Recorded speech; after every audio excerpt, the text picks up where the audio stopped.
So thanks for having me. I am Hillary Short, known as the other Hillary, because I'm a part of Mama Bear Apologetics, and our founder is Hillary Morgan Ferrer. And so I work with her and a great team of other women in working on our website. I run the Playground Apologetics blog there, and I was also a contributor to the Mama Bear Apologetics book.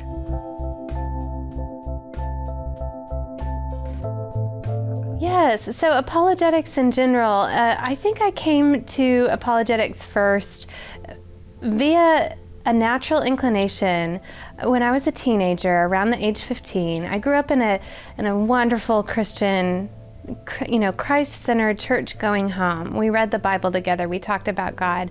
And at 15, I started to wonder, how do I know this is true? How do I know, and I didn't even ask it that well, how do I know I've picked the right religion, is what I was asking. And so I started to kind of develop a curiosity about that, not wanting to walk away from the faith, but just wondering about that. And God brought to my life a wonderful person who is now my husband, and he had been involved previously with Stand to Reason. And he introduced me, Howard, to apologetics, and it blew my mind. I mean, maybe literally. it opened up an understanding of God that I did not have before. And it was very scary at first to open those doors and look what's behind them, because I didn't know if Christianity would hold up to the scrutiny that this process can put it through. And I found out it does, and God was bigger than he ever had been. Now, I'll say that's the first point in my life that apologetics blessed me and helped me, but it was all academic until we lost our first baby. And when I experienced the pain of this world that no one escapes, it was the arguments for the existence and the goodness of God that kept me from absolutely walking away in that time. So apologetics was if I had not had it before, I think I probably wouldn't have stayed. It told me that truth is not how I'm feeling, and that allowed me to get through that time. Yeah, thank you. You know, it was the argument for morality that actually helped me.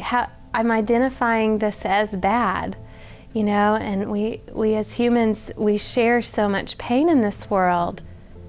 We all call it bad. Where do we get the idea that something is good and something is bad? Where does that come from? And so I love that argument for morality, because we can't, if we're a collection of cells that are randomly evolved, why do we have a concept of what we should and should not do? And why can people from all different religions all around the world, in most cultures, agree that killing someone else is wrong, that torturing children for fun is wrong? Most people agree that other than the psychopaths, right? And maybe some, odd cultures in the world from time to time, but generally speaking, we agree on those things when we disagree on so much else. Why is this imprinted upon us? Where did that come from?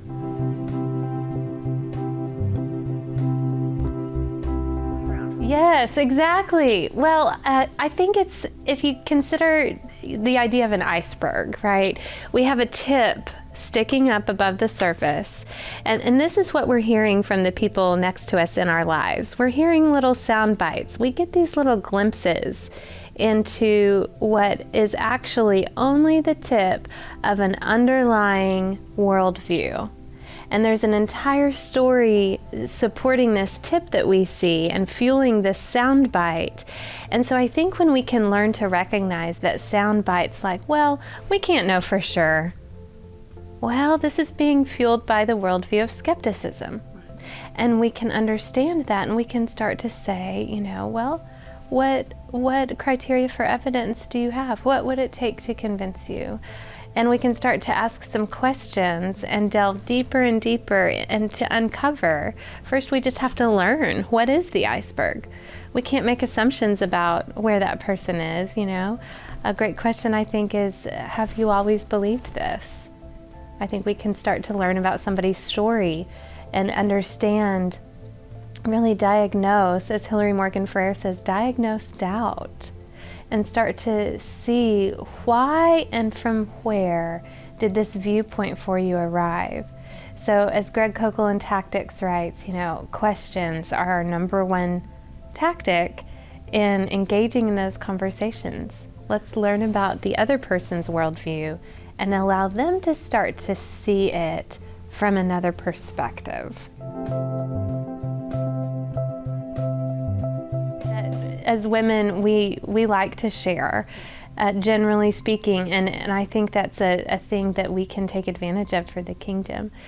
You know, the most poignant conversations to me tend to be about the homosexuality issues and abortion issues.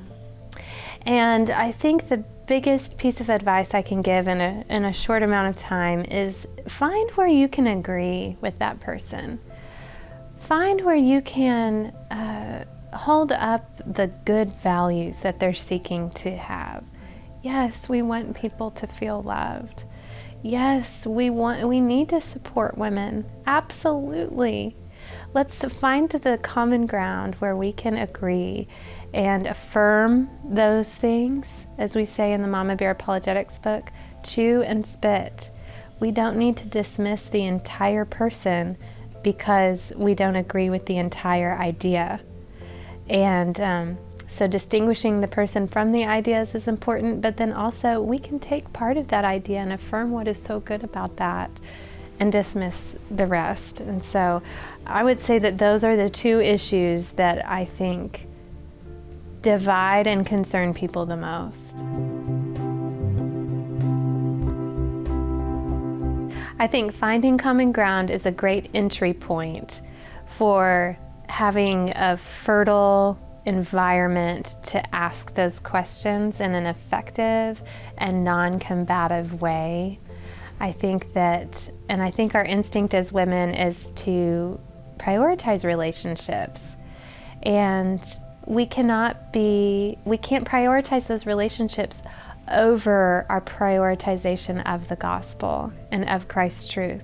We have to be brave enough to stand up for what is true and to promote Him and to follow the command of 1 Peter 3:15.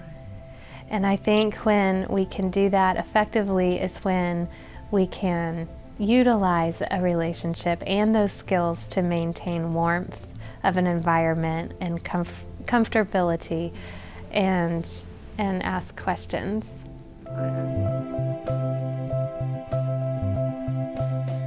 You know, just remember whose you are. Remember your name going into a conversation. You know, remember that you are named by God. You know, naming is so important. It was one of the first tasks He gave His human, and we need to remember that we are His and we can stand up for Him.